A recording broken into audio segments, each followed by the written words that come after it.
Eh bien, bonjour à toutes et à tous et bienvenue dans cette vidéo sans langue de bois, une vidéo qu'on m'a demandé là, hier je crois, quelque chose comme ça. En fait, j'ai publié sur Instagram une story où je montrais que nous regardions la saison 2 de Bref. Et j'ai reçu plusieurs messages qui m'ont dit « Ah putain, tu pourrais en parler en vidéo sans langue de bois, j'hésite à regarder, à m'abonner à Disney+, et tout ça. » Alors je suis pas là pour vous encourager à vous abonner à Disney+, parce que cette deuxième saison de la série Bref est disponible. Il y a le premier épisode qui est gratuitement disponible sur YouTube, mais après les autres épisodes, il faut souscrire à un abonnement de Disney+, que nous avons déjà. Donc j'ai pas souscrit exprès pour ça, et je suis pas là pour vous dire « Ouais, abonnez-vous, ça vaut le coup. » Je me dis que d'ici quelques années, peut-être que ça sera disponible sur YouTube pour tout le monde, comme c'est le cas de la première saison de Bref. Bref, c'est une mini-série qui a été publiée du coup sur Canal+, et ensuite publiée du coup gratuitement sur YouTube. Une mini-série de quelques minutes, vraiment à l'image de Kaamelott, de Caméra Café, etc. Où en fait chaque épisode est une section de sketch, de drôlerie, machin, sur un thème où on suit un personnage principal à qui arrive plein de bricoles et il raconte un peu son ressenti et on est un peu dans sa tête vis-à-vis de tout ce qu'il peut vivre, etc. Donc ça c'est la première saison de Bref qui est sortie il y a maintenant un peu plus de 10 ans et que j'avais vraiment apprécié et que j'ai regardé à plusieurs reprises sur YouTube. Moi quand les épisodes, je voyais ça me suggérait un épisode Bref, je suis oh bah tiens je vais regarder. Plusieurs fois ça m'est arrivé de regarder tous les épisodes. Ou des fois un épisode une fois de temps en temps. Mon épisode préféré étant Bref, j'ai fait une dépression, qui est parmi pour moi les meilleurs épisodes, en tout cas émotionnellement, avec en plus la bande originale de Tortuza Electron, qui était ma sonnerie de téléphone pendant très longtemps. Je vous laisserai regarder si vous voulez chercher sur YouTube Tortuza Electron. Vraiment la musique, moi j'adore les musiques électroniques comme ça. C'est pas des musiques bam bam bam bam, c'est des musiques vraiment avec une mélodie et tout ça. Il y a aussi le making of de Bref saison 1 qui est disponible sur YouTube, qui est très très intéressant à regarder. On se rend compte du travail colossal qui a été abattu derrière pour pouvoir produire cette mini-série. Et depuis maintenant plus de 10 ans, plus rien.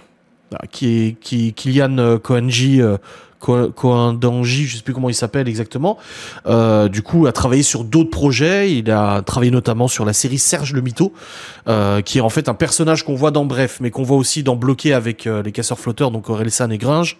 Et du coup ils en ont fait une série qui s'appelle Serge le Mito, qui est aussi une vraie pépite. Moi j'ai adoré cette série. Parce que, au-delà des conneries que Serge Mito raconte, il y a quand même un fil rouge, et à la fin, il y a quand même moi, le dernier épisode de Serge Mito m'a littéralement scotché, et j'étais là, putain, tu vois, c'était un truc de fou. Moi, j'adore ces séries qui te fait juste dire à la fin, putain, vache. Et là, en fait, il a été annoncé Bref 2. Alors, comme tout le monde, hein, je pense, j'ai vu un petit peu sur Internet, ça en parlait sur Facebook, il y a eu des affiches dans le métro parisien, etc. Et je me suis dit, ah bah oui, il faudrait regarder. Mais toujours pareil, tu sais, les séries qui reviennent 10 ans après, c'est comme Malcolm. Ils sont en train de parler d'un reboot de Malcolm, ça me fait un peu peur. Parce que est-ce que ça sera bien, est-ce que ça sera pas bien, c'est toujours le risque. Et là, Bref 2, je me suis dit, bon, ils ont fait Bref 2, pourquoi pas, à voir. Sauf que l'autre jour, je naviguais sur le Facebook. Et là, je vois quoi? Je vois une publication, un mème, c'est un truc rigolo de Facebook, qui est marqué quand Bref 2 a été annoncé, les mecs ils sont là, ouais. Et quand je termine la deuxième saison de Bref, et tu vois un mec en larmes et tout ça, et je me dis, pourquoi en larmes? Bref, saison 1, tu pleures pas vraiment. Il n'y a pas de moment voilà, où t'es vraiment... tu vois. Et j'ai dit à Laura, bah tiens, il y a Bref 2 qui est sorti, on pourrait peut-être regarder. Elle me dit, ah bon, elle aimait bien aussi Bref saison, elle l'avait déjà regardé aussi à l'époque. Du coup, elle me dit, ah bah ouais, pourquoi pas. Donc on a regardé le premier épisode du coup sur YouTube, et bah on a tout de suite switché sur Disney+, et on a regardé l'intégralité de la saison 2, on l'a terminé hier soir. On a mis de côté notre série Chuck pour regarder Bref 2. Et du coup, bah, je vais vous donner mon avis sur cette deuxième saison de Bref. Au niveau des chiffres, Bref est devenue la série la mieux notée sur Allociné devant Breaking Bad, Game of Thrones, Peaky Blinders, etc. Donc la saison 2 de Bref. C'est devenu la série la plus regardée sur Disney+, devant Star Wars, WandaVision, les gros titres de Marvel, etc. Incroyable. Et visiblement, c'est un succès colossal. Et bah, je peux que plus soyez, je peux que dire oui, je suis d'accord. Ce succès est largement mérité. Franchement, Je vais pas vous spoiler l'histoire ou quoi que ce soit parce que je veux pas vous raconter en détail ce qui se passe dans la deuxième saison de Bref. Ça se compose de 6 épisodes de 30-40 minutes à peu près. Donc ça fait quand même un bon 2 heures de visionnage, même plus que 2 heures, 3-4 heures de visionnage du coup. Et on suit de nouveau le personnage qui a maintenant 40 ans et qui vit encore des choses intéressantes ou moins intéressantes, des problèmes, qui fait face au fait qu'il prenne de l'âge, à ses remises en question, etc. Et c'est vraiment... Alors on n'est plus sur du 5 minutes par épisode max, on est sur, comme je vous dis, 30-40 minutes, donc c'est des épisodes beaucoup plus longs. Et j'ai été littéralement scotché. Vraiment, j'ai regardé beaucoup de séries télé. Faut bien différencier Bref de Game of Thrones, c'est pas du tout la même chose, mais vraiment, avec Laura, on a été... tu sais, d'habitude, quand on regarde Chuck, moi, je suis un peu sur mon téléphone, je joue à mon jeu d'avion, là. Laura, elle fait du crochet. Là, on a tout abandonné et on regardait Bref, quoi. Et je sais pas, sans voilà, partir dans des adjectifs dithyrambiques pour en faire trop ou quoi que ce soit, je n'en fais pas trop quand je dis que j'ai été scotché, étonné, agréablement surpris. C'est une réussite totale. On retrouve un peu l'ADN de Bref saison 1 dans la narration, dans le fait que ça soit le personnage principal qui s'exprime, mais il n'y a pas que ça. Il y a derrière en fait tout un imaginaire, des situations en fait qui sont dans l'imaginaire du personnage où en fait quand il y a un problème, certains problèmes qui arrivent dans la série, dans la saison 2, en fait c'est tourné de manière à ce que ce soit en fait comment dire, que ce soit une métaphore. En fait, beaucoup de choses sont faites en métaphore. Il arrive au bout d'un un événement triste, et tout l'épisode, tu suis un fil rouge dans la réalité, comment ils vivent la réalité, mais d'un autre côté, tu as aussi une partie fiction, métaphorique, qui explique un peu leur ressenti vis-à-vis de la situation, comment ils abordent le problème, etc. Et ça arrive tout le long de la série. Et je trouve ça tellement génial. Vraiment, ce mix de narration à la Bref 1, de remise en question, du coup de métaphores vis-à-vis des problèmes rencontrés. T'as vraiment l'impression d'être dans la tête du personnage et je pense que dans toute cette saison 2, il arrive forcément à un moment ou à un autre où tu t'identifies au personnage parce qu'il va lui arriver un truc qui t'est déjà arrivé, il va lui arriver une bricole, il va lui arriver une épreuve à qui c'est déjà arrivé, des choses comme ça. Et du coup, tu peux que t'identifier à ce personnage et te dire ouais, je comprends, ah ouais, cette situation je la comprends aussi, quoi.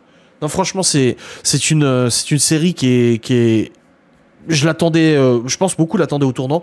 Moi je me suis dit ouais, pourquoi pas, je pensais vraiment que ça repartirait sur des mini-épisodes de 5 minutes, etc. Et là non, on te balance comme ça plusieurs heures de visionnage d'une série qui est tantôt brute et réelle, où j'avoue que j'ai lâché une larme au bout d'un moment, Laura aussi, mais tantôt poétique. Il y a vraiment une histoire qui est racontée de manière extrêmement poétique, avec une musique en plus, une musique super bien gérée et tout. Et ça, dans le making-of de Bref 1, il l'avait dit, le réalisateur, Kian, il avait dit que il voulait que ça soit très mélodique, etc. Ils avaient fait appel à un petit duo qui faisait des musiques électroniques et tout ça. Et là, c'est une réussite totale. Les musiques sont parfaite. Tout est bien amené et je ne peux m'empêcher de faire le parallèle avec Kaamelott. D'ailleurs, Alexandre Astier joue dans Bref 2, un personnage, on le voit pas beaucoup, mais on le voit quand même. Kaamelott, pour moi, c'est le même phénomène qui s'est passé. Beaucoup diront, je sais parce que j'ai vu les forums et tout, beaucoup disent « Ah, moi, Kaamelott, j'ai préféré la saison 1, 2 et 3. Le format court, on fait une blague, c'est rigolo, bla, on rigole, on pète un coup, voilà. » Moi, je trouve que la profondeur de Kaamelott se situe dans la saison 5, 6 et le film. Parce qu'en fait, au bout d'un moment, Alexandre Astier, il a pas arrêté, mais il s'est dit, ça fait 3-4 saisons de rigolade, maintenant il va peut-être falloir raconter quelque chose. Et là, on passe dans la saison 5 avec la remise en question du roi Arthur, sa dépression, sa recherche d'héritier, sa quête d'un sens pour lui, qu'est-ce qu'il est, pourquoi il est là, pourquoi il a été choisi par les dieux, avec une saison 6 où on découvre son enfance. Et finalement, à la fin, on revient à l'époque des premiers livres, des premières saisons, vraiment avec une très grosse profondeur des personnages, une recherche d'authenticité, une recherche aussi de montrer que Kaamelott ce n'est pas que de la rigolade. Et le film tend aussi dans ce sens-là, où il y a vraiment un subtil mélange entre humour drôle des premiers livres et la profondeur et la tristesse des derniers livres. Moi, franchement, Kaamelott, saison 5, 6, c'est mes préférés. C'est littéralement mes préférés, même si les autres sont très rigolos. Quand je les vois passer à la télé, je rigole, je me bidonne. Mais les dernières saisons, qui sont beaucoup moins drôles, beaucoup plus tristes, beaucoup plus profondes, sont une pépite. Par exemple, le passage dans Kaamelott où Arthur retourne voir son père adoptif, en gros, et son père adoptif ne le reconnaît pas. Et il lui dit, voilà, un jour j'ai eu un gamin, j'ai élevé un gamin avant de l'envoyer du coup à Rome pour faire ses classes dans l'armée romaine. Il dit, voilà, j'ai eu un gamin, il parlait tout le temps, il fermait jamais sa gueule, machin, etc. Et là, en fait, Arthur, lui, il sait où il est, mais le père adoptif ne sait pas que c'est lui. Et en fait, il lui sort, il lui avait fait un médaillon. Et là, il lui sort un médaillon en lui disant, maintenant mon médaillon, c'est ça, parce qu'en fait, avec le temps, j'ai appris à fermer ma gueule. Et là, moi, cette scène, elle est brutale, j'en ai des frissons, elle est brutale, froide, mais en même temps, elle est tellement réelle et tellement prenante que moi, ça m'avait vraiment marqué. Donc, on retrouve dans Bref ce genre de scène où c'est vrai que plusieurs fois, on s'est dit « Ah putain, oh bordel, oh putain !» Et là, tu lâches une larme, une émotion, ou quelque chose comme ça. Pour moi, Bref saison 2 est...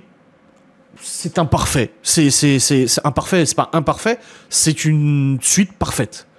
C'est une suite qui a réussi à reprendre les codes qui ont fonctionné, de ne pas retourner dans la boucle de ce qui a fonctionné en se disant c'est bon, Bref saison 1 a fonctionné, on va refaire la même, qui a réussi à le pari de nous transporter vers autre chose, tout en nous gardant nos bagages. C'est-à-dire qu'on a mis dans notre sac à dos ce qu'on aimait bien de Bref 1, on nous a dit va voir là-bas. Et on arrive dans une pièce où en fait il y a des nouvelles choses, on découvre un peu, mais on a quand même notre bagage derrière de ce qu'on a aimé. Mais on nous rajoute des choses, on nous rajoute des éléments, des profondeurs, comme je vous dis, parfois ça en est même poétique dans les propos, la musique, etc. Et c'est vraiment incroyable. Franchement, chapeau. Chef-d'œuvre, je peut-être pas, je sais pas utiliser le mot chef-d'œuvre, mais c'est une quasi-perfection. Vraiment, je vous le recommande à 100%, même si malheureusement il faut s'abonner à Disney+. Moi je pense que vous pourriez les voir en streaming, je sais pas, je vous conseille pas de pirater ou quoi que ce soit, mais je pense qu'il y a moyen de les voir ailleurs d'ici quelques temps, sans aucun problème. Voilà. J'espère que cette vidéo et cet avis vous aura fait plaisir, ça change un peu des vidéos sans langue de bois ordinaires, mais on me l'a demandé, je me suis dit pourquoi pas donner mon avis. Allez, des bisous, salut.